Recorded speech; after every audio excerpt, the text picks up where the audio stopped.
Hola, ¿qué tal amigos? Estoy muy contenta de estar el día de hoy con ustedes. El día de hoy estoy con un invitado especial, Pablo Sillas. La verdad es que tiene poco que empecé a seguirlo y me fascinó la forma en la que comunica, también toda su experiencia, como ya lo vieron. Es una persona que ha trabajado muchísimo por todo el tema de organizaciones conscientes. Muchas gracias, Pablo, por estar el día de hoy con nosotros y acompañarnos en Hazlo Simple. Encantado, Silvia, súper honrado de estar en tu programa y cuenta con todo mi apoyo.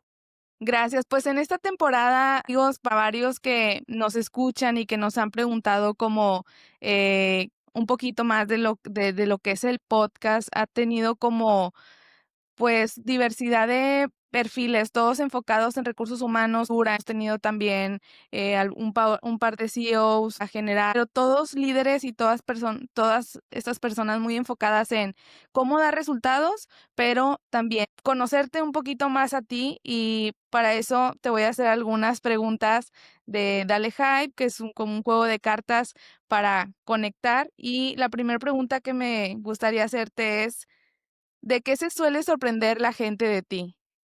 Cosas que a lo mejor no sepan y que cuando saben eso de ti se sorprenden. Bueno, yo creo que en primera instancia suelen sorprenderse de que soy yo en cualquier foro y en cualquier. No me desgasto energéticamente, Silvia, poniendo diferentes caras y jugando diferentes roles. Entonces, trato de ser yo, soy yo en cualquier audiencia en el cual estoy interactuando, en mi casa, con mis amigos, en el trabajo, y creo que eso es algo a veces de lo que se llegan a sorprender porque normalmente, y es muy típico que en las organizaciones juguemos cierto rol con cierta faceta y luego cuando lleguemos a la casa jugamos otro rol con otra faceta. Entonces, pues yo soy el mismo en cualquier parte que me presento.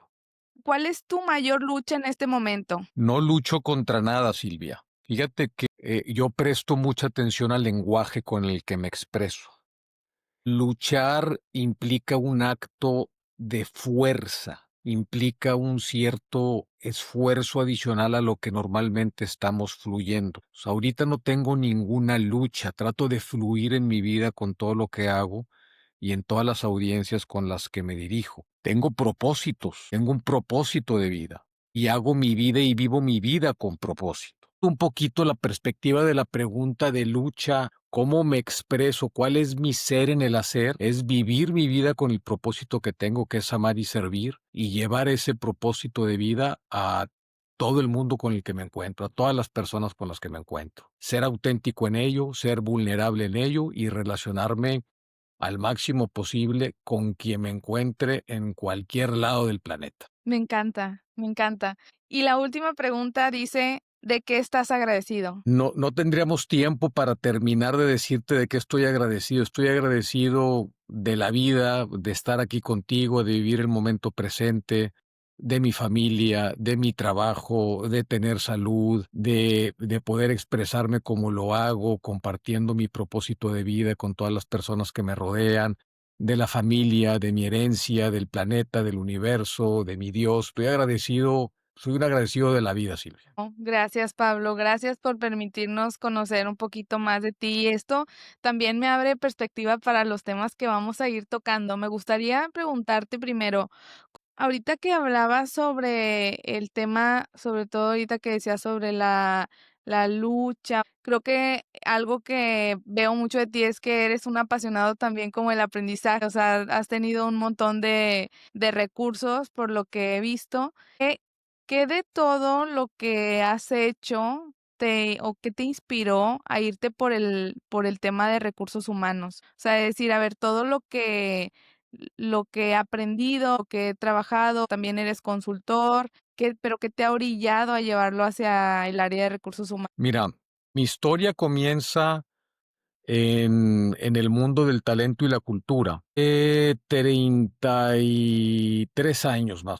Yo empecé en el área de ventas y luego un jefe que estaba en el área de talento y cultura me pidió que lo ayudara redefiniendo unas clínicas de venta, cómo llevar a cabo una mejor capacitación y desarrollo para nuestro equipo de venta, nuestro equipo comercial. Y ahí fue donde me cambio. Y en ese cambio experimenté la maravilla de las relaciones humanas y cómo cada caso es único, individual y cómo nada se repite y todo es variante.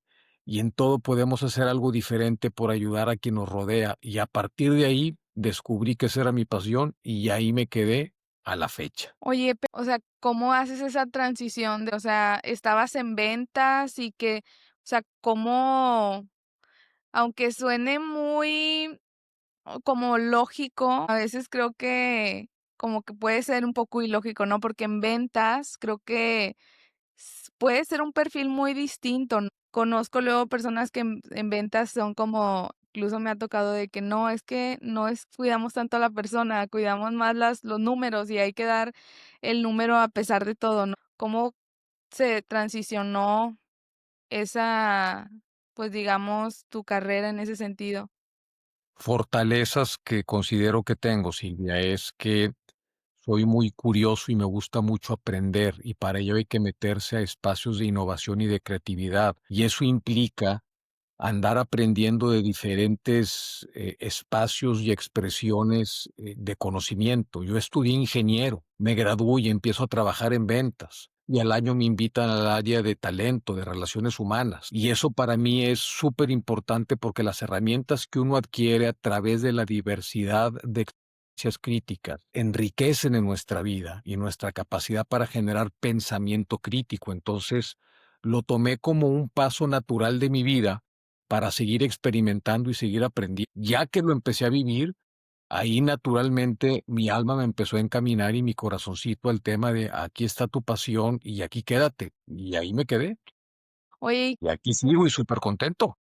me encanta. ¿Y cuáles son los retos que ves en el área de recursos humanos o en las organizaciones en general, ¿no? También con todo este tema de inteligencia artificial, también las generaciones y el liderazgo. ¿Cuáles son esos principales retos del área de recursos humanos? Bueno, vamos a empezar con el primero, que es un reto de la forma en la que nos observamos a nosotros mismos. Ahorita me hablas de retos de recursos humanos y el primer reto es que dejemos de llamarnos recursos humanos, porque si nos concebimos bajo un observador que es un recurso, así voy a tratar a las demás personas. Si me concibo bajo un observador que yo soy un recurso, por más noble que sea tal vez hacia los demás, me voy a autoconsumir como un propio recurso y voy a empezar a malentender lo que significa el compromiso y voy a empezar a subjetivizar la ética. Y voy a empezar a decir que aquí lo importante es llegar a las 8 de la mañana, quedarte a comer y quedarte hasta las 8 de la noche. Y por el compromiso voy a contestar correos y no voy a salir de vacaciones. Y voy a contestar correos los fines de semana y no voy a salir de vacaciones.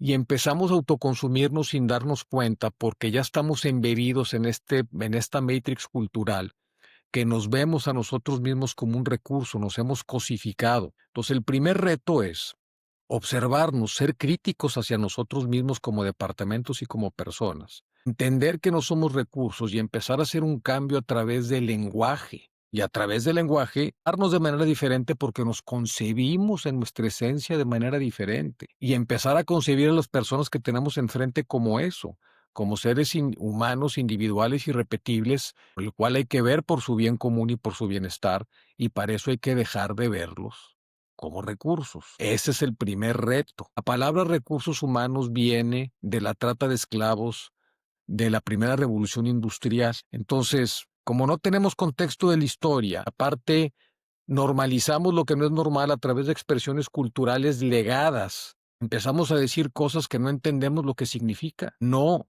tenemos pensamiento crítico como sociedad y como organizaciones para cuestionar el tipo de lenguaje que usamos. En un estado financiero aparecemos como costo o gasto, no aparecemos como inversión. Cualquier persona que trabaje en una empresa aparece como costo o gasto. Entonces, es importante que el primer reto es que cambiemos nuestro observador para conocernos mejor y sobre ese nuevo observador que genera pensamiento crítico y que tiene en mente un propósito por un bien común, por el bien mayor, cambiemos el lenguaje de recursos a personas. Es el primer reto. Adelante. y hay algunas estadísticas que me han llamado muchísimo la atención, y una de ellas es de Headspace, que dice que un líder influye un 70% en los colaboradores, más que su pareja o igual que su terapeuta. Y de ese 70%, un 90% dice que es negativo. Y cuando yo voy con las empresas y trabajamos estos entrenamientos, definitivamente los equipos dicen, sí, no me siento escuchado, me da miedo a dar ideas, también un tema de no tener confianza, incluso cuando tengo algún error prefiero no decirlo. Me ha tocado trabajar con áreas de recursos humanos que dicen, o sea, sí pasa, pero igual estamos dando resultados, igual los líderes dan resultados. Entonces, algo que yo veo es que hemos normalizado mucho que una persona a cargo de un equipo con que llegue a ese resultado está bien, sin preguntarnos si los cómo ha llegado a ese resultado son los mejores o en el camino no esté quemada en burnout y demás. Me parece muy importante si por ahí tienes alguna información con toda tu experiencia, ¿en qué afecta que sigamos así? O sea, que no hiciéramos nada con este tema de recursos humanos, que se siguiera llamando así y además sigamos trabajando de la forma en la que trabajamos. Afectan muchas cosas, Silvia. Mira, de acuerdo a Newton, hay una ley que es la ley de causa y efecto. Para toda causa hay un efecto que nos regresa en la misma proporción. Para toda acción hay una reacción, nos dijo el maestro Newton. Newton dijo lo mismo que significa karma en la espiritualidad hinduista. Karma significa acción y para toda acción hay una reacción o hay una consecuencia. Sea por el punto de vista físico o por el punto de vista espiritual. Todos los días sembramos semillas, conscientes o inconscientes, y esas semillas que sembramos las vamos a cosechar. Un pseudo líder, que esa palabra les queda grande a muchas personas, no son líderes. En el mejor de los casos son jefes y en la mayor parte de los casos son capataces o feudalistas. Entonces esos feudalistas o capataces y en el mejor de los casos jefes que andan por aquí y por allá, están sembrando constantemente semillas conscientes e inconscientes que se les van a regresar eventualmente a su vida por la forma en la que tratan a los demás. O sea, el universo es muy sabio, no pasa nada por coincidencia, todo lo que hacemos va a tener una reacción. Ahora, va a tener una reacción hacia la propia persona que está sembrando esas cosas. Y la consecuencia va a ser todavía exponencial porque le está generando un daño a la otredad, al prójimo, a las personas que lo están rodeando. Y eso genera un efecto dominó hacia la familia o el entorno de esa persona. Estamos creando una gran crisis emocional y de estrés en el mundo por la forma en la cual nos tratamos los unos a los otros. Sustentable el estilo de liderazgo que tenemos como humanidad. Tan no es sustentable que, y lo menciono en mi libro y lo menciono en varios foros, volteamos a ver los grandes indicadores que nos presenta la Organización Mundial de Salud o que nos presenta la ONU. Tenemos guerras por todos lados, tenemos suicidios, tenemos tiroteos, tenemos trata de personas, tenemos ecocidios. Estamos en un momento muy delicado como humanidad porque los liderazgos se han vuelto egoico-narcisistas y hemos fragmentado a la persona para verlo únicamente como un cerebro con cabeza, digo, como un cerebro con patas, es más, sin ni cerebro, simplemente te giro una instrucción y ponte a ejecutar porque yo te lo digo. Y estamos sembrando semillas que están literalmente destruyendo la humanidad y la sociedad que tenemos. Entonces, ¿cómo poderlo corregir es el tema? ¿Cómo poderlo corregir? Te dijiste un dato súper interesante. Dices, hay una encuesta o con personas que he platicado que expresan que el 70% de la influencia mayor que tienen en su vida viene de sus jefes. Una persona que contesta eso todavía tiene mucho que aprender de sí misma. No está volteando a verse hacia adentro, no se está conociendo de manera mejor. La principal influencia que uno tiene que tener en su vida debe de ser de uno mismo. Y esa influencia viene de lo que lees, lo que ves, de lo que interactúas, de lo que conoces. Expresiones fundamentadas que tenemos en nuestra esencia, de nuestra razón, que nos lleva al pensamiento crítico, nuestras emociones, que nos lleva a la sabiduría emocional y de nuestra intuición, que es una capacidad del alma. De ahí viene la primera influencia que tenemos que tener. Quien no lo ve así, se está victimizando, poniendo una influencia a acciones terceras, de las cuales va a quedar muy vulnerable para bien y para mal. Claro. Después Desde la influencia interna, luego pueden venir diferentes tipos de influencias externas. Claro, porque tenemos que aprender en comunidad y somos una consecuencia de nuestras circunstancias. La siguiente gran influencia debe ser la de un sistema o un subsistema que se llama la familia, como quiera que esté constituida. Después de eso deben de ser las amistades y el trabajo. Todas tienen una influencia. Hay prioridad y esas prioridades se van a dar en la medida que nos abrimos espacios para relacionarnos, escucharnos y vulnerarnos entre nosotros. Todas influyen. Si alguien le da principalmente influencia en su vida a su jefe por encima de su familia y de sí mismo, pues la invitación es que se voltee a ver a sí mismo, para que en algún momento cambie ese observador y empiece poco a poco a cambiar ese nivel de influencia externa exógena por una influencia endógena e interna por empezarse a conocer mejor. Totalmente de acuerdo. Me gusta mucho esta reflexión que nos estás lanzando porque escuchándote me montas a algunas empresas en las que he trabajado que los colaboradores empiezan como a ver quién le echo la culpa, ¿no? De cómo estoy. Y creo que cuando veo eso, digo, es que va a ser más difícil ayudarte, o sea, acompañarte en este camino que estamos proponiendo, porque estás dejando todo hacia los demás y la responsabilidad que nos toca de manera individual, pues al final estás dejando de lado, ¿no? Y además de eso, creo que sí es bien importante como empresas también hacer esa reflexión hacia adentro, ¿no? O sea, qué caminos está habilitando la empresa para, pues, tener esta, digamos, en temas de salud mental, estar, pues, pueda llevar a cabo estos planes individuales, de bienestar y no estarse peleando contra el sistema en el que de la o la cultura de la misma empresa. Y en ese sentido, ahorita hablábamos de los retos. Además de este reto, ¿cuál es otro reto que estás viendo? Un reto muy importante es que quien ostentamos el privilegio de estar en las áreas de talento, de cultura, relaciones humanas, personal,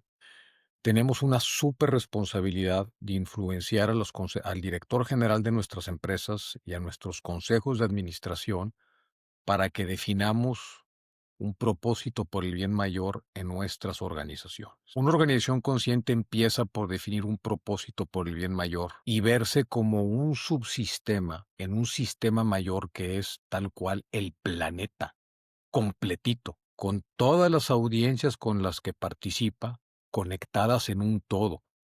El propósito por el bien mayor nos ayuda a que todas esas audiencias tengan un desarrollo integral, físico, mental, emocional, espiritual y social. Eso es un desarrollo integral y vemos por el bien de todos. Entonces, la responsabilidad que tenemos es esa. Estamos llamados a buscar influir para que cambiemos nuestras arcaicas misiones y visiones de pizarrón y que son expresiones más que poéticas que reales, propósitos por el bien común, que veamos por todos nuestros colaboradores y por todas las audiencias en las que participamos conectadas con la madre tierra. Oye, Pablo, ¿a qué te has enfrentado a la hora de proponer estos cambios, estas iniciativas?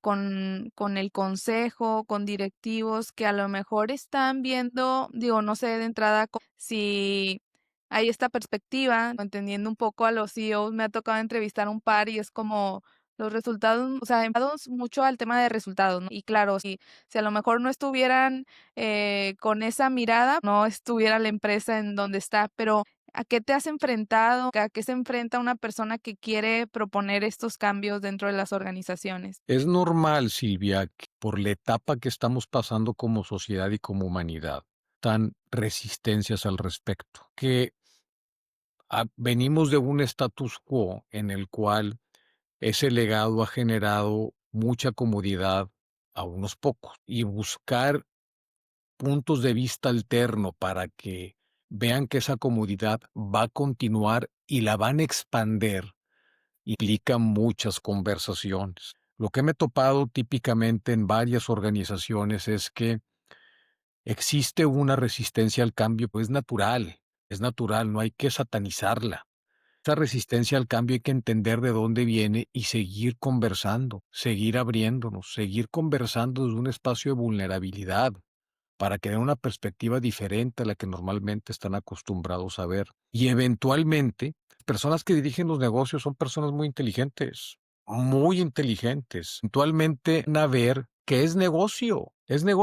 Y encima, o redondeando el tema de que es negocio, es ético. Entonces estás juntando un caso, un business case muy bueno, muy fuerte, súper soportado, porque es ético y es negocio. Que cada quien lo ponga en el orden que quiera, pero a final de cuentas se van a dar las dos circunstancias, dos valores al respecto. Vamos a seguir siendo negocio y aparte es lo ético hacer por el bien común. Entonces, es con lo que me he encontrado, con algo de resistencia, sin embargo, del tiempo y de las conversaciones se empiezan a abrir caminos y posibilidades diferentes. Me gusta. Ya me surgieron más preguntas, Pablo. Vamos a ver, cuando tú hablas de esta transformación de organizaciones conscientes, ¿es lo primero que se deben de plantear? Este podcast lo escuchan directores de recursos humanos que están buscando ser esas personas que lideren el cambio, ¿no? Que dicen, oye, yo estoy viendo que algo está pasando aquí con los colaboradores y quiero proponer. ¿Cuál sería como el orden? ¿Qué pasos tendría que seguir una persona que trae toda esta iniciativa y no sabe por dónde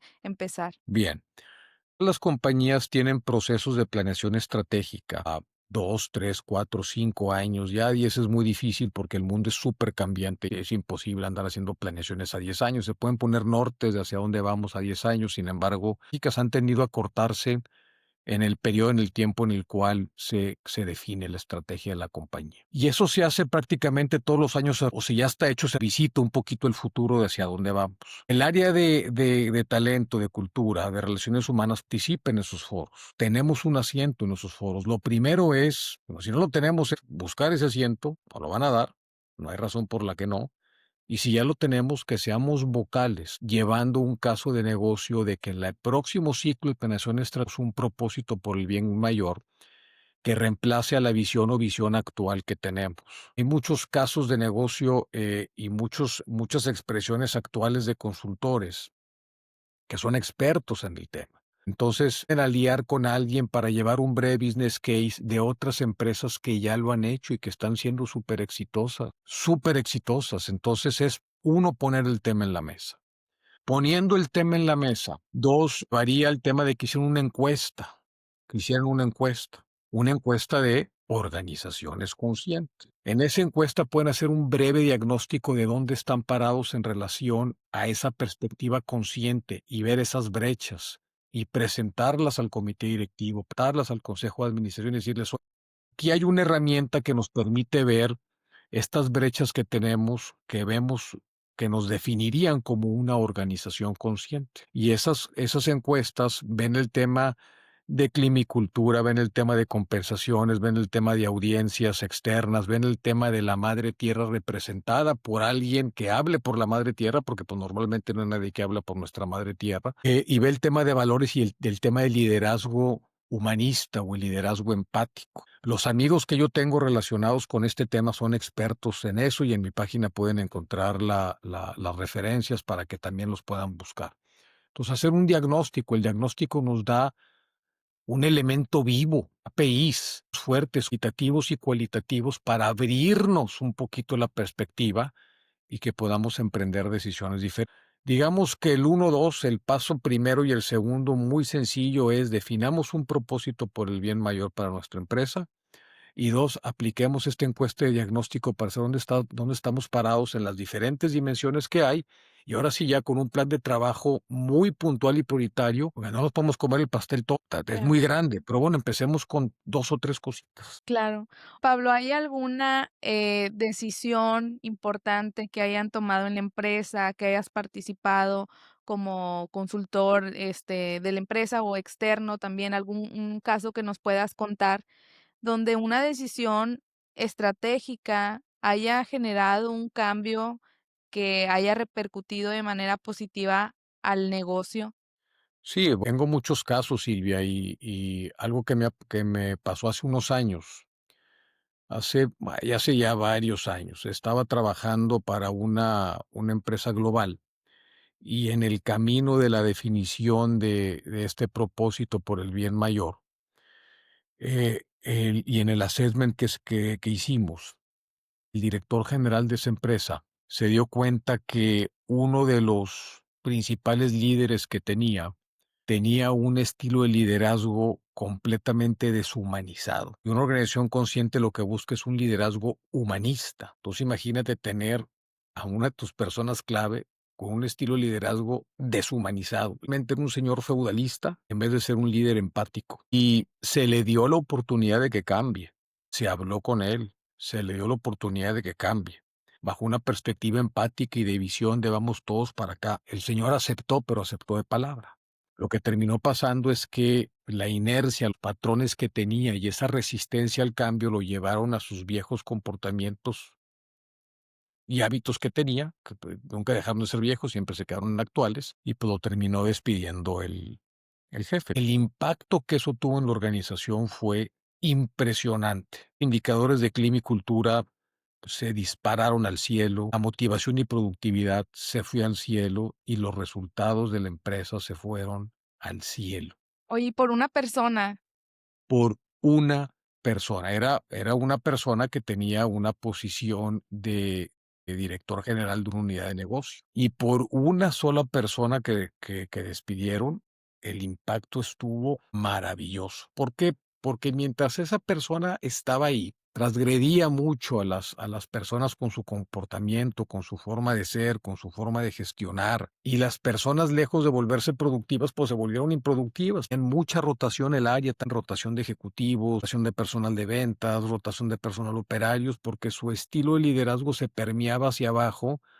en un efecto de impronta inmediato. La gente decía, pues si él es mi jefe, a mí me regala, pues yo voy para abajo, y lo replicaban todo prácticamente como un mini clon del señor. Y obviamente la verdadera cultura es la que se respiraba y se compartía en los baños y los pasillos, no mucha grilla y muchas críticas del señor y del director y del jefe, pues, el director general de toda la empresa a nivel Latinoamérica que lo soportaba, ¿verdad? Que lo apoyaba hasta que un día pues ya dijo alto y mandó una señal muy fuerte y a veces con una sola persona podemos dar un gran mensaje, con una sola. que la atmósfera, la cultura, dice, no, es que tú ves redes sociales y estamos bien, pero lo que se vive dentro de las salas de junto, que se vive, como ahorita decías, en los pasillos, incluso en el comedor, en el chat del WhatsApp, ¿no? Es distinto. Y me parece bien interesante cómo a veces las empresas, pues esperan incluso, a ver qué opinas tú, a tener estos resultados de, oye, ya me está pegando en la rotación, hay que hacer un cambio. Y a veces no nos damos cuenta a tiempo de que algo está pasando. Y yo creo que mucho va de no escuchar a los colaboradores, o a veces me ha pasado empresas que dicen: "No, la encuesta es algo muy bien", pero, pues, no se está viviendo también lo que la encuesta dice, ¿no? Sí, no se vive y a veces sí se da el fenómeno, Silvia. Malos líderes logran buenos resultados. Sí se da ese fenómeno también. Ahora, ¿por qué se da ese? Porque hay personas que en su proceso personal de desarrollo integral todavía no se empoderan para tomar la decisión de salirse de sus ambientes tóxicos y el miedo les gana. Es más fuerte el miedo que de renunciar que el estrés de quedarse. Entonces dicen, me quedo. Oye, pero te estás enfermando. Ya fuiste al hospital, ya te está medicando un psiquiatra, ya tienes problemas con tu esposa, ya tienes problemas con tus hijos, no has salido de vacaciones, tienes migrañas, tienes colitis y prefieres quedarte. ¿Por qué no renuncias? Por miedo.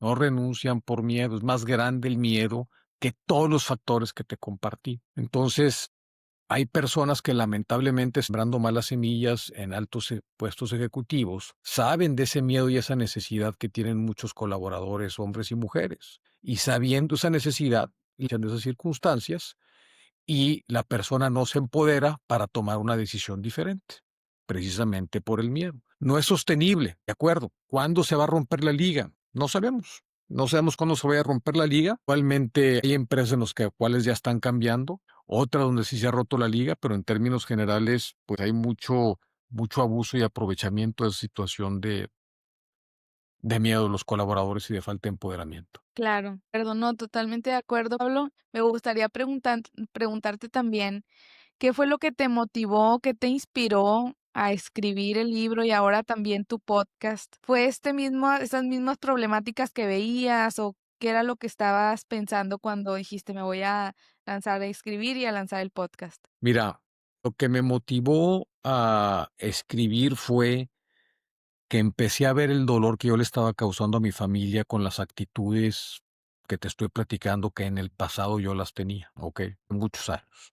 Yo tenía ese tipo de actitudes, trabajo es primero, la familia es después, y se necesita echarle todas las ganas del mundo, y no importa, y sacrifico vacaciones, festivos y cumpleaños de mis hijos, y entonces, yo viví esas actitudes en mi pasado, Silvia. No me la pasaba lastimando gente, por llamarlo de alguna forma. Sin embargo, las a quien sí lastimaba y no me daba cuenta era mi familia, por todas las ausencias que yo tuve en esa etapa de mi vida.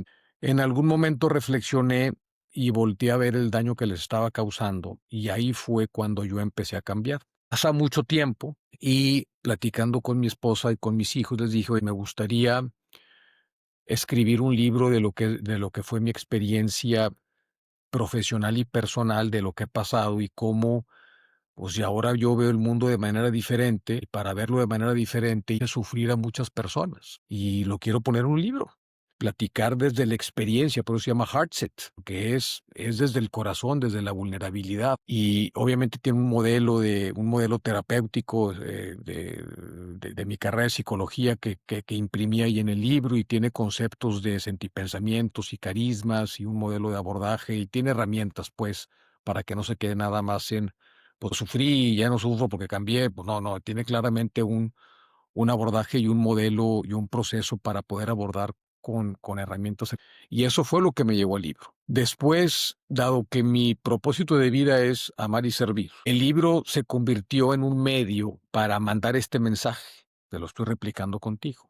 Y varias amistades y gente también, pues no tan cercana, que se acercó a través de las pláticas que doy, que así como tú me invitas a este podcast, pues, tenía el privilegio de que me invitan a diferentes foros, pues prácticamente a cada rato por todos lados. Entonces se acercan conmigo y me dicen: "Oye, ¿cómo puedes potenciar, seguir llevando este mensaje de organizaciones conscientes y de desarrollo integral por el bien común?". Y ahí fue donde salió el concepto del podcast. Pues en el podcast, Silvia, yo entrevisto a consultores académicos y directores generales que tienen este tipo de heartset, este tipo de pensamiento integral. Entonces, la forma en la que se aborda el podcast es con experiencias propias de supermaestros y de superconsultores que tienen una forma de verse y de ver al mundo de manera diferente. Y las recomendaciones que plantean, las herramientas, las anécdotas y la experiencia que nos comparten es súper enriquecedora. Son conversaciones muy bonitas que me han dejado aprendizajes impresionantes en mi vida, y espero que a través de compartir el mensaje del podcast, pues, pueda llevar esos aprendizajes también a mucha gente, como lo estás haciendo tú. Claro. Oye, Pablo, para la gente que nos está escuchando y que, claro, les vamos a dejar también la liga de Amazon para que vean el libro y escuchen el podcast, puedan adquirirlo. Cuéntanos, no sé, 3 cosas que una persona se lleva o sale de llevarse después de leer tu libro. Muy bien, después de leer mi libro se van a llevar, eh, creo que se van a llevar muchos conceptos, pero en resumen, ¿qué es lo que más se llevan? Uno, empezarse a conocerse mejor, Silvia. Tenemos un estilo de vida súper robotizado y no tenemos tiempo para reflexionar y conocernos mejor. Pues van a haber herramientas para conocernos mejor, para que del ego pases al yo. Eso es lo primero que se van a llevar.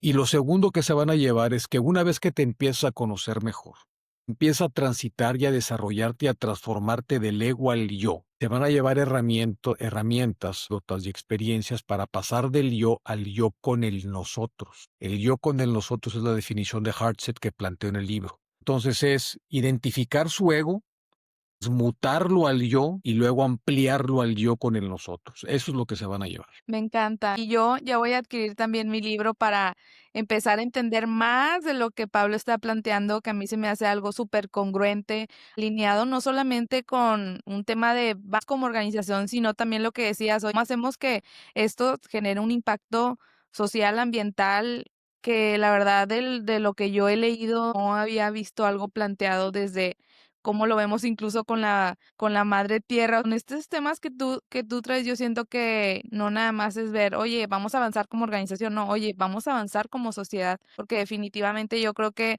las organizaciones sí tienen un alto potencial de hacer también cambios estructurales a nivel social, así que me parece buenísimo. Oye, Pablo, y cuéntanos también si nos quieres compartir, buscamos igual el podcast en YouTube, me comentabas que está en YouTube, Y en Spotify. en Aparece Spotify. como Pablo Sillas y el podcast se llama Hardset. Si me buscas como Pablo Sillas, ahí me vas a encontrar y el podcast se llama Hardset como el libro. Perfecto. Pablo, fue súper rápido el tiempo. No quiero desaprovechar que estás aquí para que nos dejes un último mensaje a las personas que están directores de recursos humanos con los que a mí me toca platicar, que escuchan fielmente el podcast y me dicen, oye, ¿cómo le hacemos? Que definitivamente a lo mejor estamos en una cultura donde es complicado proponer y demás. ¿Qué les dirías a estas personas que a lo mejor están cansadas y desmotivadas y que creen que ya no se puede hacer algo más en la empresa? Lo primero es que le cambien el nombre a la función y si ya se lo cambiaron y ya no se llaman recursos humanos, entonces les recomendaría que prediquen con el ejemplo, que el solo ejemplo de lo que hace una persona tiene un efecto multiplicador impresionante en todas las personas con las que se rodean. Y que prediquen con ese ejemplo. Algún día esas semillas van a rendir unos frutos fabulosos, muy grandes. Súper, en alguna de sus redes sociales. Así que muchas gracias por llegar hasta aquí y escucharnos. Y bueno, pues nos escuchamos también en un siguiente episodio. Hasta la próxima.